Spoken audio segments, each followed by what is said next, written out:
공동체라는 거죠. 무슨 공동체죠 이제? 지난번에 인간의 모임이 아니라 하나님의 공동체. 이스라엘이라고 하는 공동체가 하나님을 중심으로 하는. 그래서 뭘 드리느냐?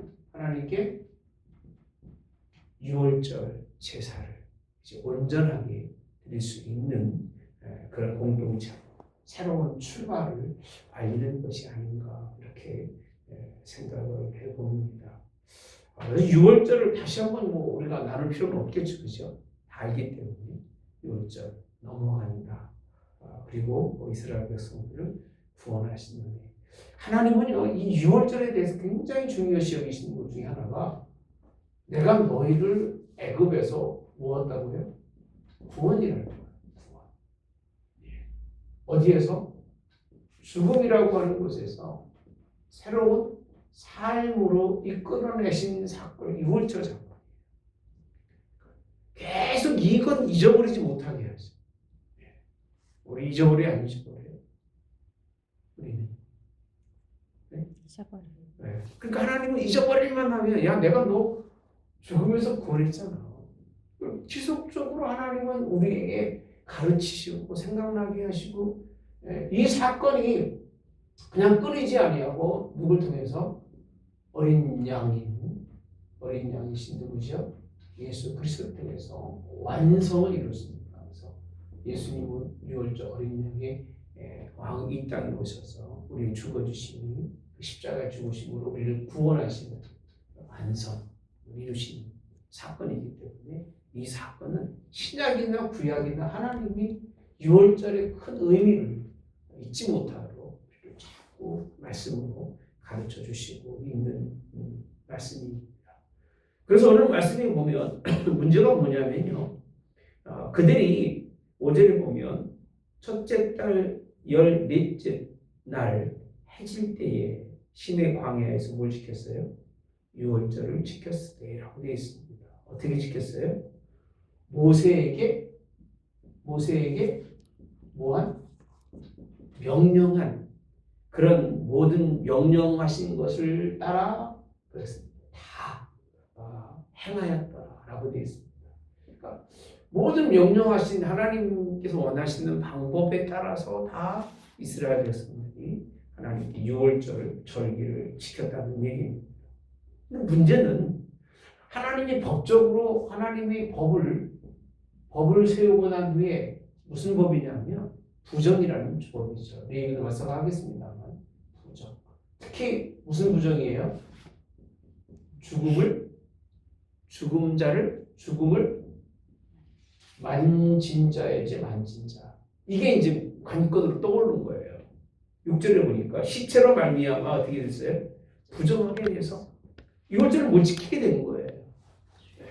반드시 지켜야 하나님의 유월절임에도 불구하고 특별한 경우죠.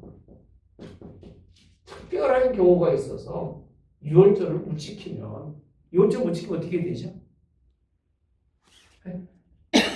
여러분들한테 유월절을 못 지키면 어떻게 되게 되겠어요? 이스라엘 백성 중에서 끊쳐지고 하나님과의 관계성을 맺을 수 있는 백성이 될 수가 없는 거예요. 반드시 지켜야 될 유월절인데 이건 하나님이 부정하다고 해서 하나님의 성전에 올라와서 예배를 드리지 못하도록 유월절을 지키지 못하도록 뭐 하셨어요? 법으로 정하시는 거예요. 부정한 자가 유월절을 하나님의 그런 성막에 가까이 갈 수가 없잖아요. 그러니까 이 문제를 오늘 성경에 보니까 누가 얘기하느냐면 그런 사람이 모세에 와서 말하는데 시체로 말미암아 부정이 되었거니와 우리를 금지하여 이스라엘 백성과 함께 정한 일에 여호와께 헌물을 드리지 못하게 하심은 어찌함이니까. 그러니까 이 유월절 못 지킨 게 좋은 일이에요, 나쁜 일이에요? 여러분 하나님이 그래서 그런 얘기하죠. 일주일에 예배를 꼭 한 번씩 드려야 되니까 그런 사람들이 있어요. 한 달에 한 번씩만 드리면 얼마나 좋을까, 그죠? 네? 그럼 여러분들 솔직하게 한 달에 한 번만 드리는 게 좋겠어요? 일주일에 한 번씩 드리는 게 좋겠어요? 신앙이 안 좋을 때는 한 달에 한 번도 괜찮아요. 예. 그리고 아주 신앙이 좋아할 때는 크리스마스 날만 교회 나가도 괜찮고. 근데 신앙이 좋고 하나님의 은혜를 경험했던 이스라엘 백성들이 하나님의 법을 알고 난 다음에 유월절을 지키지 못하면 끊어지기 때문에, 하나님과의 관계가 문제가 생기기 때문에, 하나님의 구원의 은혜를 느끼지 못하기 때문에 안 된다는 거예요. 자기는 부정하게 하나님께서 법으로 금지하고 있지만 난 가서 하겠다는 거예요. 그러니까 하나님이 하지 말라는 거예요. 하라는 얘기예요. 사실은 하라는 말씀입니다.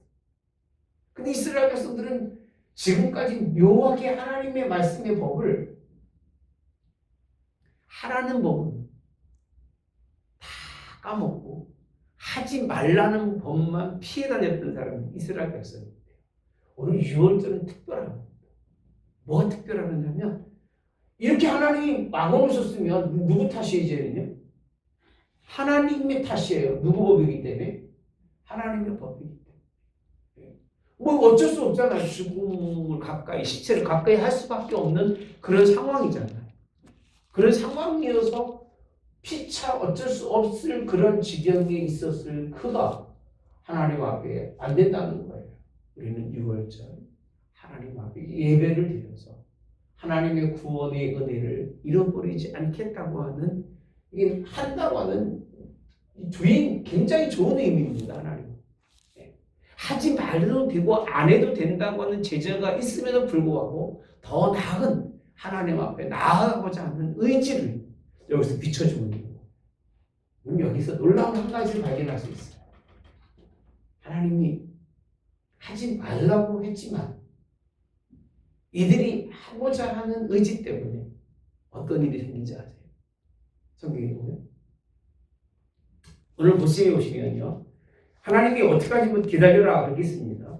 그럼 10절에 이렇게 말합니다. 후손 중에 시체로 말미암아 어떻게 되고 부정하게, 또 먼 여행 중에 있다 할지라도, 그렇게 말합니다. 두 가지 이유지요. 하나는 꼭 참석할 수 없는 먼 무슨 중이에요? 여행. 돌아올 수 있으면 오는 게 좋지만, 네? 이건 어떻게 할 길이 없는 그런 경우죠. 또 시체라고 하는 이런 부모나 이런 그 형제나 이런 부분에 있어서 어쩔 수 없이 장례를 위해서 했었던 사람들인데요. 그런 사람들은 할지라도라고 그랬습니다. 그렇게 있다 할지라도 다 여호와 앞에 마땅히 뭘 지켜라? 유월절 지키라는 거예요. 유예가 되는데 어떻게 유예가 되느냐? 한 번 더 기회를 주는 게 언제로? 다음 달이에요. 한 달 넘어서 며칠에 14째 날 해질 때에 이렇게 되어 있습니다. 한 달 전에 했던 그 모든 사건과 똑같이, 그래서 무교병과 어린 양과 무교병과 쓴 나무를 어떻게 먹고요? 아울러 먹고 남겨두지 말고 뼈를 하나도 꺾지 말아서 유월절 모든 율례대로 뭐하라? 지킬 것이라 라고 되어 있어요. 여러분, 하나님이 그러고 보면 이 특별한 날이 아니더라도 이 날에 하나님이 뭐 주셨어요? 기회를 주신 거예요. 근데 일부러 기회를 찾아서 이런 사건이 아니라 그냥 뻑하면 하나님 나 이번 달 못하겠어요. 다음 달로 하겠습니다. 그게 될까요? 그런 중심은 하나님이 그렇게 원하지 않으죠. 그러니까 6월절 절기나 이런 3대 절기나 안식일은요, 사실은 생명 걸고 지키는 거예요. 하나님이 다시 기회를 주지 않을 수도 있기 때문에. 그래서 오죽하면 청교도들은 그랬다잖아요. 내가 안 가는 날 하나님이 교회에 은혜 주실까? 비가 오나 눈이 오나 새벽이나 수요 예배나 모든 하나님의 그런 예수님의 이름으로 모이는 장소에 빠지지 않았다고 합니다. 그게 혹시 자기 인생에 뭐가 될까? 마지막 예배가 될 수도 있습니다. 굉장히 중요한 그런 말씀이죠. 굉장히 다시 하나님이 기회를 줄 수도 있지만 이런 뜻이 아닌다면 하나님이 다시는 그에게 기회를 주질 않으시는 거예요. 그래서 하나님의 숨겨진 뜻은 이월절 절기를 드리라는 거예요. 예. 어떻게 해서든지 드리되 정말 할 수 없는 그런 여건이 생겨도 하나님은 뭘 주시겠다? 기회를 주시겠다는 거예요.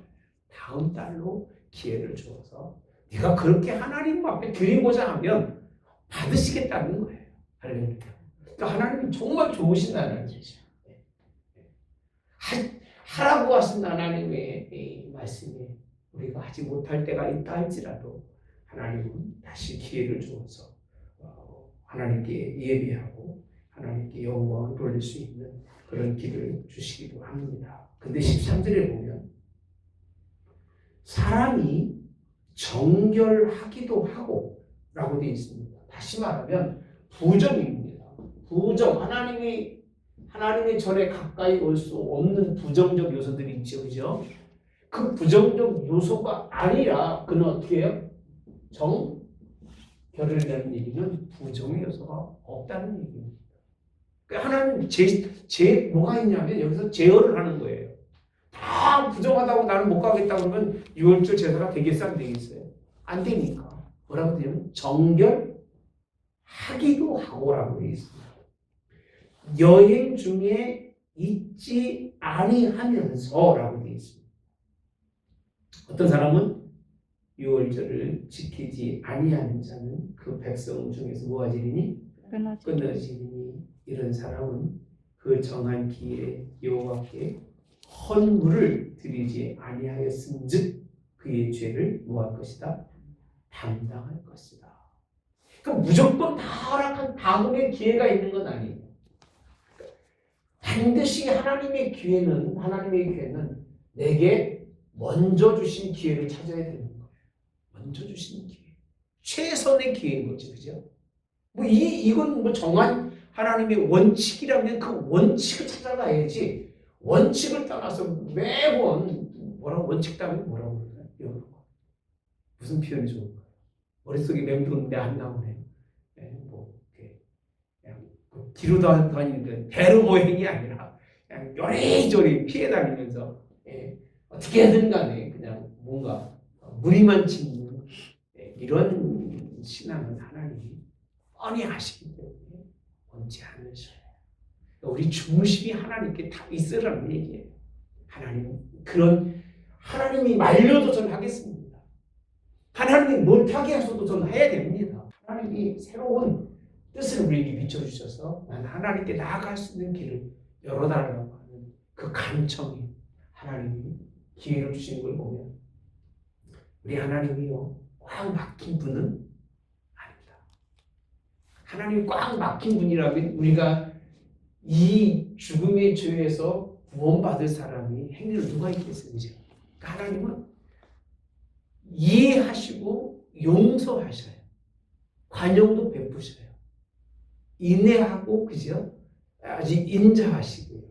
아주 참는 데는 하나님이 너무 잘하시는 거예요. 근데 문제는 뭐냐면 그런 하나님이지만 누구에게 하느냐 이렇게 열정적이고 하나님의 뜻을 품고 있는 자에게 그러는 거지. 정결하고도 하나님 앞에 나올 수 있음에도 불구하고 이 핑계 저 핑계 다 핑계대고 올라오지 않는 자는 하나님이 기뻐하지 않으셔요. 그래서 저는 항상 그리스도인들의 삶은 예배를 중심으로 살아야 된다. 시간만 나면 교회에서 모임이 있을 때마다 교회에서 엎드리고 기도하는 이런 사람은 얼마나 기뻐하시겠어요. 그죠? 얼마나 기뻐하시겠어요. 부모님 중에서 맨날 집에서 엄마 도와주고 그런 자녀가 이쁠까요? 밖에 나가서 맨날 싸우러 다니면서 사고나 치는 자녀가 이쁠까? 네? 하면 누가 이뻐? 말하나 말하시 그죠? 네, 부모 안에서. 그래서 야곱이요, 자기 형 누구죠? 에서보다. 네, 아까 지나치면 이렇게 생각이 안 나는지 모르겠어요. 에돔 에서인데 이렇게 이해하십시오. 그런 일을 하고 이제 그 모습을 문득 떠오르게 되더라고요. 하나님과 가까이 있으며 부모 안에 있으면 용서가 되지만 이렇게 부모를 떠나서 자신의 삶을 사랑하는 사람들에게 하나님의 기회가 없지 않을까 이런 생각을 가져보는 것이 오늘 저는 이 의미가 굉장히 크다고 생각을 해요. 꼭 하나님이 정한 법이 그 법으로 사람을 생명을 끊거나 죽이는 하나님은 아니십니다. 일평생에 한 번 정말 죽을 지경이 돼서 주의를 범한다. 그럴 수 있을까 없을까? 그럴 수 있을까 없을까요? 예? 그럼 하나님 용서 안 하실까? 하셔요. 예? 어쩔 수 없을 때가 있잖아요. 예. 죽고 사는 문제, 사람이 살고 죽는 문제에 끼어서 내가 하나님 앞에 얘기할 수 없을 때 하나님이 충분히 이해하리라고 봅니다만 그러나 의도적으로 그런 일을 만들면서 하나님의 그런 나라를 멀리하면 하나님이 기뻐하시지 아니고 오늘 말씀대로 본다면 그렇게 의도적인 사람은 하나님이 안식일을 받지 유월절을 하나님 받지 아니하시겠다고 하시는 말씀입니다. 여러분 하나님께서 유해되는 이런 유월절의 새로운 모습들을 우리 비춰주고 있으면서 자 14절에 보니까요. 만일 타국인이 너희 중에 거류하여 요 앞에 유월절을 뭐라고 되어 있죠? 지키고자라고 되어 있어요. 그러니까 타국인은 안 지켜도 된다는 얘기 안 된다는 얘기예요. 예? 안 지켜도 되는 거예요. 타국인이니까요. 그러니까 굳이 신앙의 깊이 나는 노선이 다른 사람인데 그 사람이 예수님을 믿게 돼서 신앙을 하게 되는데 유월절을 지키겠다는 얘기입니다. 그러니까 이게 무슨 얘기냐면 정말 진정한 멤버가 아닌데도 불구하고 멤버로 받아들일 수 없는 결격 싸움과 많은 사람이라는 얘기예요. 근데도 불구하고 자기가 와서 굳이 2월절을 지키겠다고 하면 그 얘기입니다. 어떻게 하라고 했어요? 6월절 율례대로 그 규례를 따라 무한히 행할지니 거류민에게나 본토인에게나 그 율례는 어떻게 하다? 동일하다는 겁니다. 다시 말하면 하나님은요 이 6월절 사건을 통해서 무엇을 계획하고 계시냐면 많은 죽어가는 생명들을 하나님은 무엇하시겠다는 거예요? 구원하시겠다는 거예요. 하나님이 이 복음은요 굉장히 포괄적이라고 생각을 해요. 포괄적. 우리는 자꾸 신앙을 좁혀놓고 살아가고 저도 그런 사람 중에 하나입니다만 사실 신앙의 열정과 뜨거움은 굉장히 하나님 기뻐해 계시는 하나님의 이해의 폭이 큰 것을 우리가 이해하면서 오늘 14절에 있는 말씀 속에 하나님이 원하는 것은 복음은 6월절 복음을 통해서 구원은 세계화예요. 그러니까 복음이 땅 끝까지 증거되는 일에는 그래서 사도 바울이 그랬잖아요. 웬만한 일은 묻지 말아라. 목매달아 죽는 것과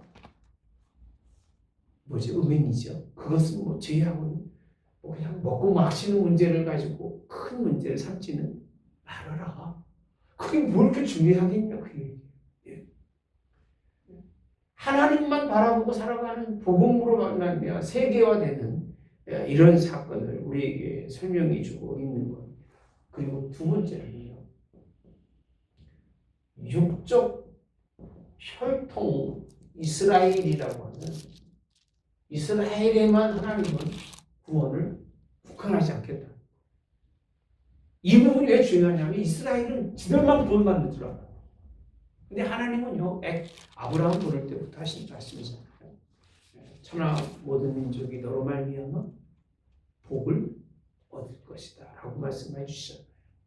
그래서 육적 혈통인 이스라엘에만 하나님이 구원할 것이 아니라 누구든지 의지를 가지고 유월절을 지키고자 한다면 그걸 지킬 수 있도록 그냥 내비두라는 거예요. 그거는 하나님이 모든 세계에 누구를요? 예수 그리스도를 통해서 구원을 이루고자 하신 하나님의 계획이신 거예요. 근데 우리는 자꾸 우리만 구원받고 나만 구원받고. 그렇다고 다른 민족이 다른 신이 있다는 건 아닙니다. 하나님만 계시다는 거예요. 하나님만 인정하고 오는 사람이라면 무얼 그걸 막을 수 있는 필요가 있겠냐. 그 얘기. 그가 버리고 하나님의 뜻에 순종하면 그 하나님의 백성으로 받아들이는. 그래서 하나님은 이들을 통해서 뭘 삼느냐면 신앙 공동체. 무슨 공동체라고요? 신앙 공동체예요. 우리는 현계 공동체가 아니고요. 우리는 지역 공동체가 아니에요.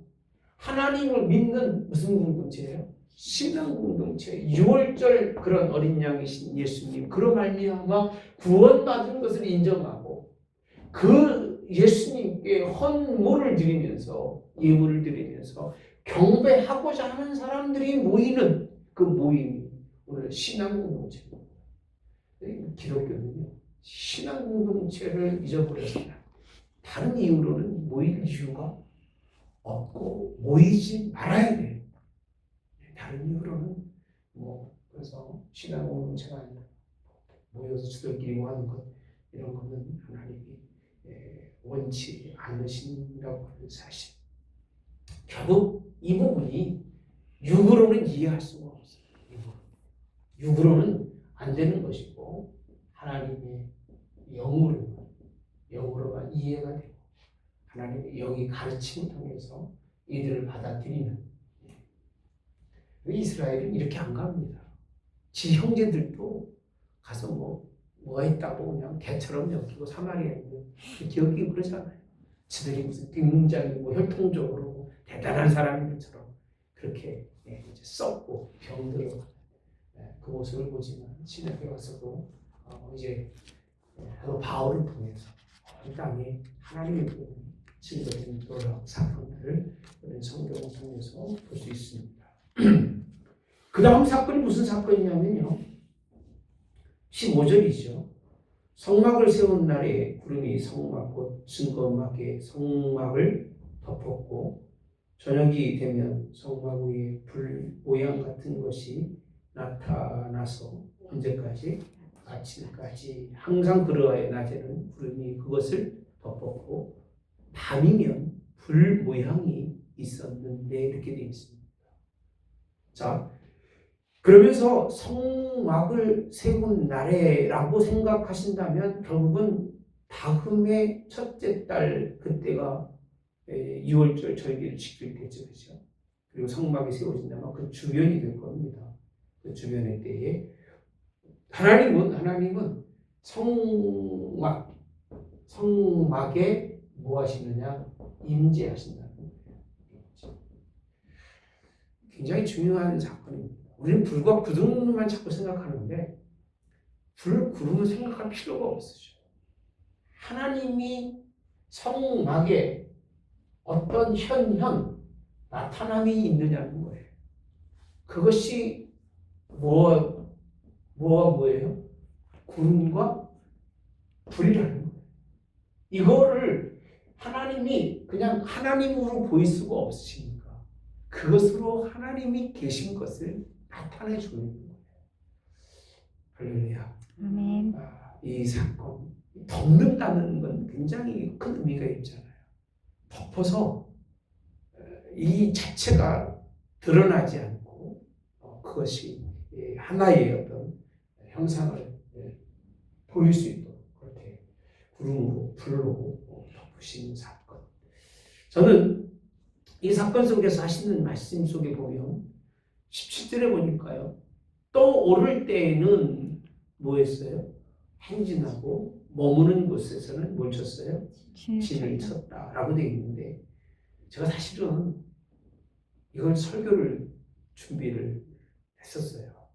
18절에 보니까요, 여호와의 명령을 따라 두 번 나오지, 그죠?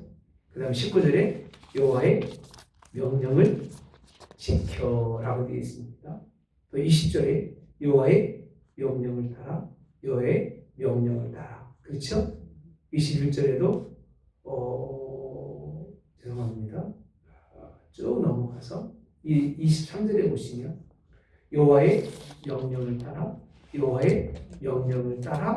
또 한 번 나오죠. 여호와의 명령을 따라라고 해서 8번이 나오더라고요. 요 사이에서.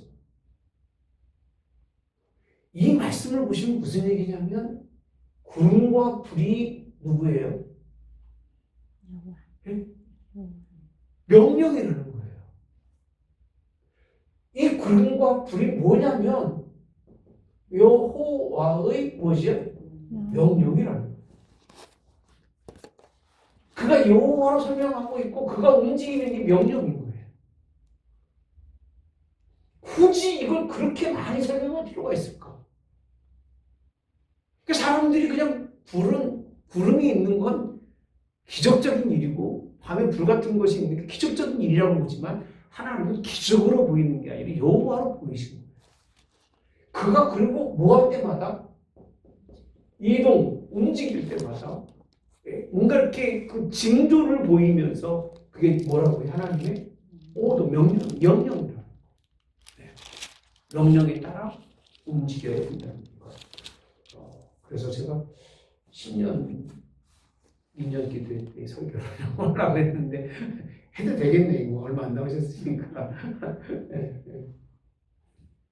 참 너무 이 말씀이 어제도 제가 좀 준비하면서 좋더라고요.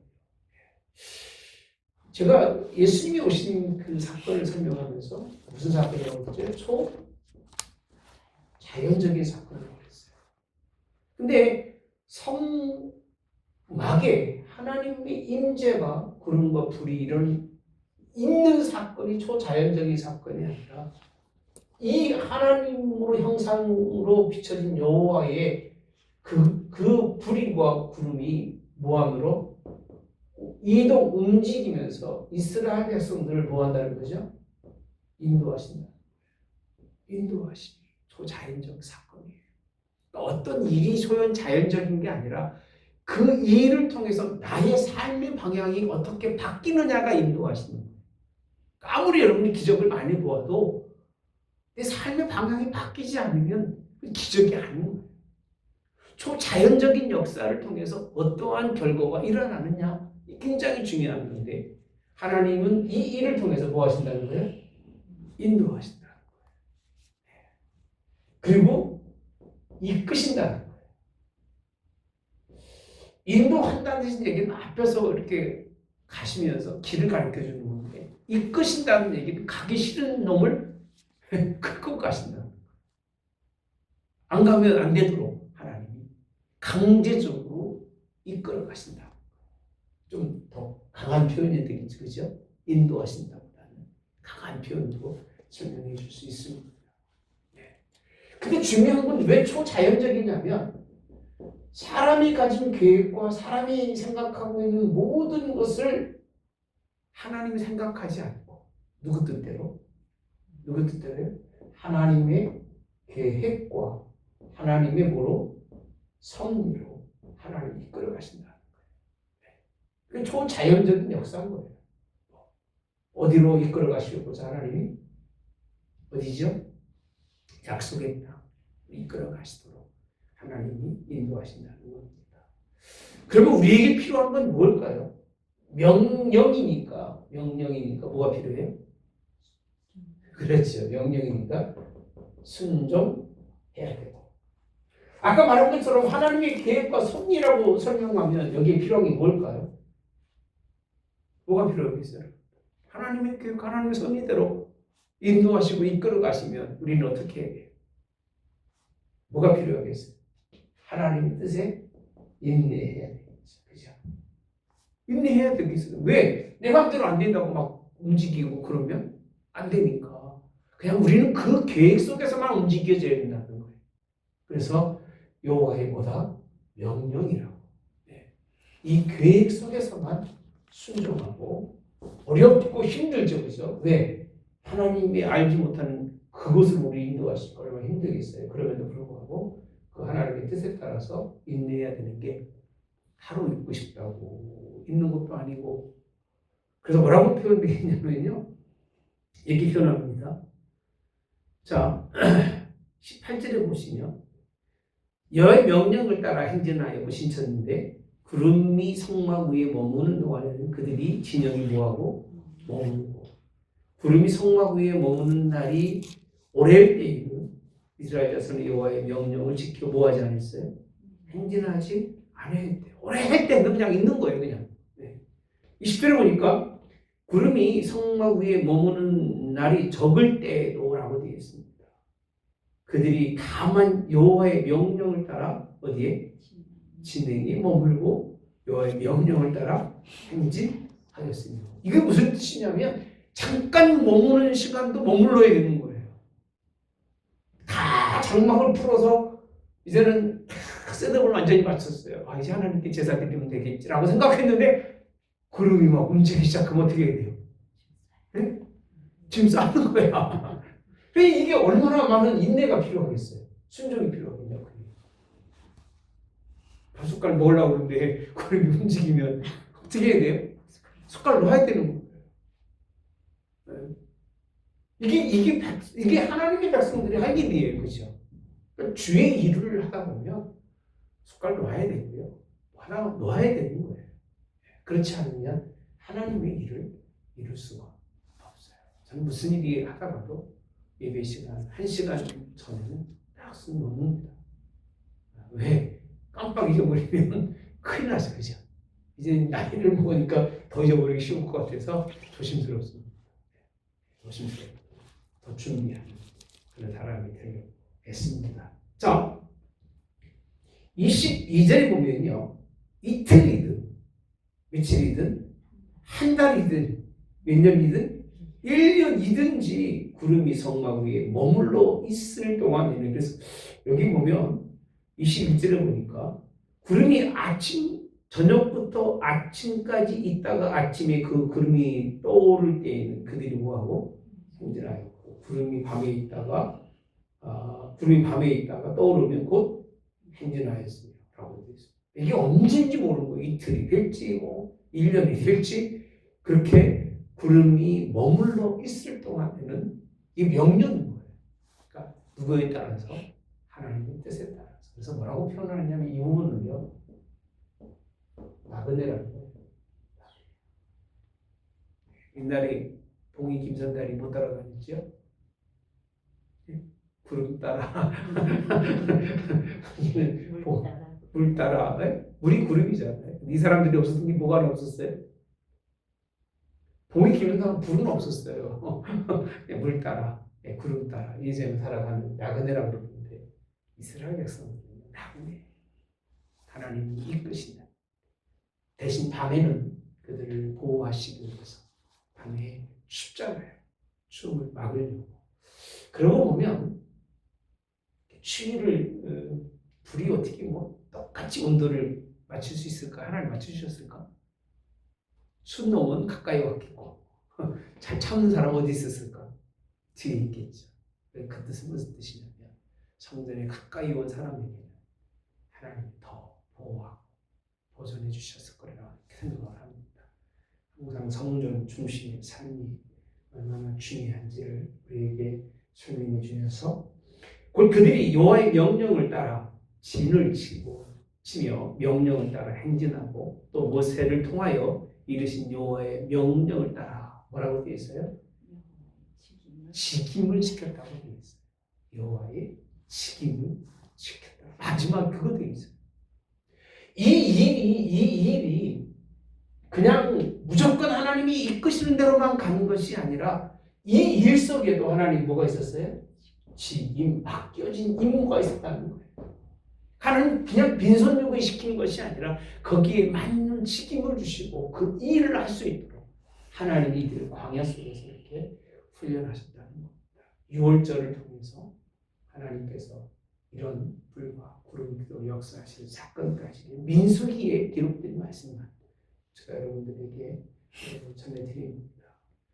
새롭게 하나님이 새 뜻을 이루시기 위해서 두 번째 절기 6월절을 광야에서 지키게 하셨던 하나님의 사건을 이렇게 보면서 참 너무 이스라엘 백성들이 은혜를 입었구나. 그렇게 말 안 듣고 속삭여도 하나님은 또 용서하시고 이해하시고, 6월절을 안 지키면 끊칠 수밖에 없지만 지키려고 하는 사람 어떤 일이 있어도 못 지키게 된다 할지라도 하나님은 그들에게 다시 기회를 주셔서 지킬 수 있는 길을 열어주신 하나님이시죠. 이런 생각을 해보니까 우리 하나님이 좋으신 하나님인데 우리 자꾸 하나님에 대해서 법적으로만 생각하고 뭘 꼭 해야만 돼서 하지 않으면 안 될 것처럼 그렇게 우리가 억압 속의 신앙생활을 하는데 그건 아니다. 헌물을 드리는 마음을 드리는 최선의 것으로 자신이 최고의 것으로 하나님 앞에 드려지면 그것을 하나님이 가장 기뻐 받으시고 그 삶을 하나님이 축복하시는데 그것이 신앙에 가까운 사람이든 먼 사람이든 상관하지 아니하고 그 뜻을 알고 지키는 자들에게 주신 하나님의 은혜가 아닐까 이런 생각을 하면서 성전 중심의 삶이 너무 중요하다. 그래야 구름도 움직이는 걸 보지. 맨날 끝자락에 있어서 구름이 움직이는지 안 움직이는지 모르다가 쫓아가려면 남들 다 가는데 짐 싸고 그때 가가지고 덜레덜레 쫓아가고 가서 남들은 다 짐 들고 있을 때 도착해가지고 이 사람은 인생이 바쁜 거예요. 짐 쌌다 풀었다 정신이 없는 거예요. 여러분 앞하고 끝하고 여러분 모르시죠? 앞하고 끝하고 차이는 인생 자체가 달라요. 그래서 항상 앞에 있어요. 앞에 있으면 앞에 가는 게 쉬워요. 굉장히 쉬워요. 저희 한 번 저는 방위 출신이라 그런 거 없었습니다만 안전운전하고 6시간인가 밤에 걸었어요. 근데 들은 얘기가 있어요.